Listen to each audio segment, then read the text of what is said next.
पाकिस्तान की मईशत डूबती चली जा रही है। दोस्त ममालिक सऊदी अरेबिया, अरब इमारात और चाइना अपनी मदद IMF के प्रोग्राम से मशरूत कर रहे हैं और डॉलर की उड़ान इतनी ऊंची हो गई है कि कंट्रोल से अब बाहर हो चुका है। हिंदुस्तान को सर हम जो मर्जी कर लें, हम उनकी पॉलिसी से इख्तिलाफ भी कर सकते हैं, एग्री डिसएग्री कर सकते हैं, लेकिन एक चीज सर हमें माननी पड़ेगी कि उन्होंने अपनी एक कांस्टेंट किस्म की पॉलिसी रखी है जिसके ऊपर वो रशिया को भी मैनेज कर लेते हैं, US को भी मैनेज कर लेते हैं और सर चाइना को भी मैनेज कर लेते हैं। ये हमें सर जयशंकर साहब या बाकी उनके लोगों को दाद देनी पड़ेगी। और इस वक्त भी सुना है कि उनके ऊपर प्रेशर शायद डाला जाए, लेकिन मेरी कुछ इंडियन दोस्तों से, जर्नलिस्ट से बात हुई तो उन्होंने कहा ऐसा कुछ भी नहीं होगा, हमारा जवाब वही होगा जो हमने 2+2 में वाशिंगटन में दिया था और जो बाइडेन को जो वर्चुअल मीटिंग में नरेंद्र मोदी जी ने दिया था। आप क्या कहेंगे सर कि कैसे ये सारी चीजें मुख्तलिफ लोगों को मैनेज करना एट ए टाइम? हाँ, और मुख्तलिफ डायरेक्शन से लोगों को मैनेज करना। रूस एक और तरफ है, जापान एक और तरफ है, ऑस्ट्रेलिया किसी और तरफ है, अमेरिका किसी और तरफ है, लेकिन नेटो के जो सेंट्रल यूरोप के जो मुल्क हैं, जापान, फ्रांस, बेल्जियम वगैरह, इनको मैनेज करना। तो ये देखें, एक चीज है, अगर आप एक मुस्तहकम जमहूरियत हैं, चाहे आप फाशिस्ट हैं, चाहे आप रेशिस्ट हैं, चाहे आप किसी तरह से भी हैं, बट आपकी नॉन इंटरफेरेंस है आपकी इस्टेब्लिशमेंट की तरफ से, तो आप एक स्ट्रांग जमहूरियत हैं। एक बात। दूसरी बात, अगर आप के हां चाहे पॉवर्टी लाइन के नीचे कितने लोग हैं, लेकिन आपका जो ट्रेड डेफिसिट है वो नहीं है और आप सरप्लस में हैं और आप एक स्ट्रांग माशी ताकत हैं, जैसे भी तीसरी बात, अगर आपके पास स्ट्रेटेजिक एसेट्स इतने मौजूद हैं कि आप कहीं पर भी खड़े हो सकें, तो ये तीन चीजें ऐसी होती हैं जो किसी भी मुल्क को, किसी भी दूसरे मुल्क की आंखों में आंखें डालकर बात करने की ताकत देती हैं, और वो भारत के पास मौजूद हैं। हमारे पास ना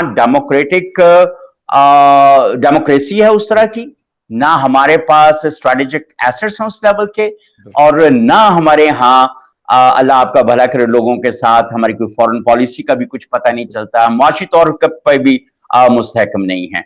तो जब, और हमारा ट्रेड डेफिसिट कहां पर है इस वक्त, कोई 26 बिलियन का कम है, मतलब, और दूसरा हमारा डॉलर का रेट कहां पर है इस वक्त। आपका पड़ोसी अफगानिस्तान, जिसका मैंने उस दिन जिक्र भी किया था कि 1985 में 1000 अफगानी के बदले 1 रुपया मिलता था जी, और आज 2 रुपये 26 पैसे पर 1 अफगानी मिलता है। और अफगान जहां पे 40 साल से जंग चल रही है और उनकी माशी सूरत हाल आपके सामने है, इसके बावजूद अगर वो माशी तौर पर इतना मुस्तहकम है। दूसरी तरफ आपके बांग्लादेश है, बांग्लादेश के यहाँ ठीक है, वहां पे डेमोक्रेसी जो डिरेल होती रही है और बड़े मसाइल हैं उनके यहाँ, एक्सट्रीमिज्म के भी हैं, इस तरह के बड़े मसाइल हैं, लेकिन उनकी मईशत फिर भी हमसे बहुत बेहतर है। और शायद इसी वजह से बांग्लादेश भी हमसे बेहतर नेगोशिएट कर देता है यूरोप और अमेरिका के साथ। तो हमें ये मानना पड़ेगा कि हमें अपने जो अंदरूनी मामलात हैं उनको बेहतर करना पड़ेगा। क्वाड एक मतलब आज से तकरीबन 1.5 से 2 साल पहले इसको शेप अप किया गया। वैसे तो बना बहुत पुराना है, लेकिन अगर हम एक्टिविटीज देख लें तो 2 साल पहले इसकी प्रॉपर शुरू हुई। हम अपने छोटे छोटे मसाइल से नहीं निकल रहे हैं, लेकिन दुनिया इस चीज को नहीं देखती। वो अपना एक जिसे कहते हैं कि जहां पे तरक्की है, जहां पे उनकी बेहतरी है, उसके साथ जाके जुड़ रही है। बहुत इंपॉर्टेंट मीटिंग, और ये भी आपकी ऑब्जर्वेशन बहुत अच्छी है कि ये तो बहुत वक्त पहले ये फोरम बना था जिसमें अमेरिका, जापान, ऑस्ट्रेलिया और इंडिया शामिल हैं। अब ये देखें कि कहाँ जापान, कहाँ ऑस्ट्रेलिया, कहाँ अमेरिका और कहाँ इंडिया हमारे पड़ोस में, और that is part of quad. तो ये एक बहुत अहम है। इसका मतलब ये है कि इंडिया एक काफी बड़ी मुआशी ताकत है और वो बहुत अहमियत रखता है इस खित्ते के हवाले से और एशिया में खास तौर पर, और उसकी अहमियत अमेरिका और जापान और ऑस्ट्रेलिया की नजर में कितनी ज्यादा है, इसको एक नजर देखा जाना चाहिए। जिस तरह से चीन जो है वो कुवत पकड़ रहा है और बहुत बड़ी माशी ताकत बन चुका है, और उसकी ट्रेड जो है ना सिर्फ रीजन के अंदर, एशिया के अंदर, बल्कि दुनिया के अंदर बाज लोग कहते हैं कि वो अमेरिका से भी ज्यादा है। लेकिन समहाउ अमेरिका को माशी ताकत बरकरार रखने के लिए कुछ स्टैटिस्टिक्स में तब्दीली की जाती है, जिसकी बुनियाद के ऊपर चीन को दूसरी माशी ताकत गर्दाना जाता है। ये तो एक बात है। अब ये बहुत, जिस तरह की इस वक्त जियो पॉलिटिकल सिचुएशन है पाकिस्तान के इर्द गिर्द और खास तौर पर एशिया में, और जिस तरह से इस वक्त रशिया और यूक्रेन की एक जंग जारी है, और इस जंग के पस मंजर में क्या है वो सबको मालूम है कि क्यों अमेरिका और नाटो जो हैं वो इस जंग को तकवीत दे रहे हैं। That will also be a part of the main agenda of quad, कि इसको आगे कैसे लेकर चलना है। और फिर जो सबसे अहम मसला है इस वक्त क्वाड के सामने वो चीन है।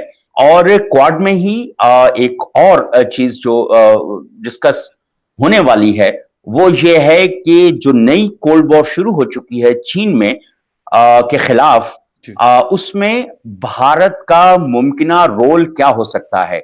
जापान और अमेरिका वो कैसे स्ट्रेटेजिकली भारत को सपोर्ट करें कि वो चीन के खिलाफ ऐसे इंतहाई इकदामात उठा सके जिससे चीन की माशी तरक्की के पहिए की रफ्तार को आहिस्ता किया जा सके। और इसी तरह से ऑस्ट्रेलिया एक और बहुत अहम मुल्क है, उसकी भी कुछ तिजारत जो चीन के साथ है वो बहुत ज्यादा बढ़ गई है, जिसपे जापान और अमेरिका को खास तौर पे तशवीश है।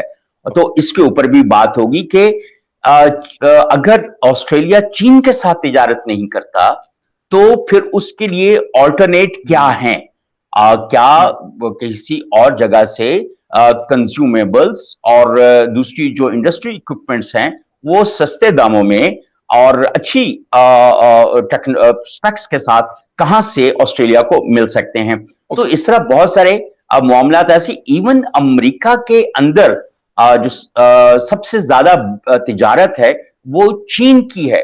और चीन की अंदर आप ये देखें कि कोई 600 के करीब जो बड़ी इंडस्ट्रीज हैं अमेरिका की, वो शंघाई और दूसरे सूबों के अंदर चीन के अंदर कारोबार कर रहे हैं। और चीन पे जब इस बात के ऊपर अभी कोविड ज़ाहिर है बहुत फैल गया, तो उन्होंने 40 से ज्यादा शहरों के अंदर स्ट्रिक्ट लॉकडाउन किया, तो उस पर अमेरिका ने बड़ी रिजर्वेशन की थी हमारी कंपनीज को माशी नुकसान पहुंचाने के लिए। तो ये एजेंडा भी क्वाड के सामने रहेगा।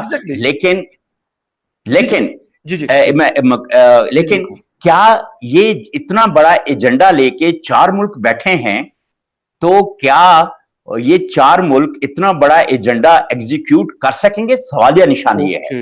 राइट सर, एक चीज और है, मतलब अमेरिका जहां पे उनको अपने इंटरेस्ट हासिल करने होते हैं, तो उसके लिए वो बड़ा एक जबरदस्त किस्म की स्ट्रेटजीज भी सर बनाते हैं, साजिश बनाता है, जो भी कहते हैं, मतलब बिल्कुल। लेकिन एक तरीका उनके पास सर मौजूद होता है, और वो बिल्कुल मैनूवरिंग का तरीका उनके पास मौजूद है। एब्सोल्युटली राइट, बिल्कुल सर।